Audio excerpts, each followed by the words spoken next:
আসসালামু আলাইকুম। আমি মোহাম্মদ ইউসুফ খান। আজ আমি আপনাদের সাথে আমাদের এলাকার কিছু প্রিয় প্রতিষ্ঠান এবং আমার শৈশবের কিছু অমলিন স্মৃতি নিয়ে কথা বলবো। স্বাগত জানাই আমার গ্রাম জয়কামতাতে। সবুজ শ্যামল মায়ার টানে ঘেরা এই আমার গ্রাম জয়কামতা, যেখানে প্রতিটি ধূলিকণায় মিশে আছে আমার শৈশবের হাজারো স্মৃতি। আজ আপনাদের নিয়ে যাব আমার সেই চেনা পথে, যেখানে বড় হওয়া আর যেখানে রয়েছে প্রাণের স্পন্দন।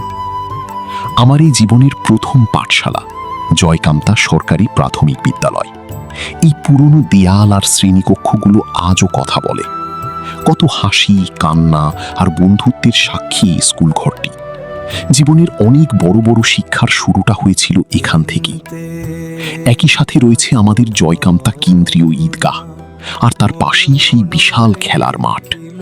বিকেলের রোদে এই মাঠটি যখন গ্রামবাসীর কলকাকলিতে ভরে ওঠে, মনে হয় সময় যেন এখানেই থমকে আছে। মাঠে তাকালে দেখা যায় ছোট বড় সবাই মেতে আছে খেলায়। এখানে কোনো বয়সের বাধা নেই, নেই কোনো ব্যস্ততা। এই আনন্দ আর একতাই আমাদের গ্রামের আসল সৌন্দর্য। এই মাঠের ধুলোবালি মেখে বড় হওয়া দিনগুলোই ছিল জীবনের শ্রেষ্ঠ সময়।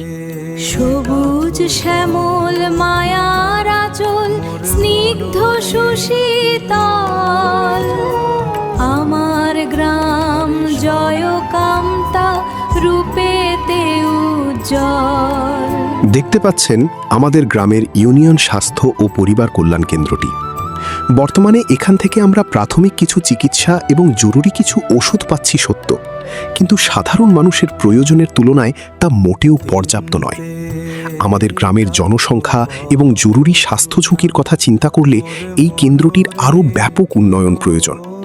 আমি এই ভিডিওর মাধ্যমে সংশ্লিষ্ট কর্তৃপক্ষের সদয় দৃষ্টি আকর্ষণ করছি, যাতে আধুনিক চিকিৎসা সরঞ্জাম এবং সেবার মান বৃদ্ধি করে এটিকে একটি পূর্ণাঙ্গ সেবা কেন্দ্রে রূপান্তর করা হয়। আমরা চাই সামান্য প্রাথমিক চিকিৎসার জন্য যেন কাউকে আর গ্রাম ছেড়ে শহরের দিকে ছুটতে না হয়। এতক্ষণ ধৈর্য ধরে ভিডিওটি দেখার জন্য আপনাদের সবাইকে অসংখ্য ধন্যবাদ। যদি ভালো লেগে থাকে এবং আমাদের এই যৌক্তিক দাবিগুলো সবার কাছে পৌঁছে দিতে চান, তবে ভিডিওটি প্রচুর শেয়ার করবেন।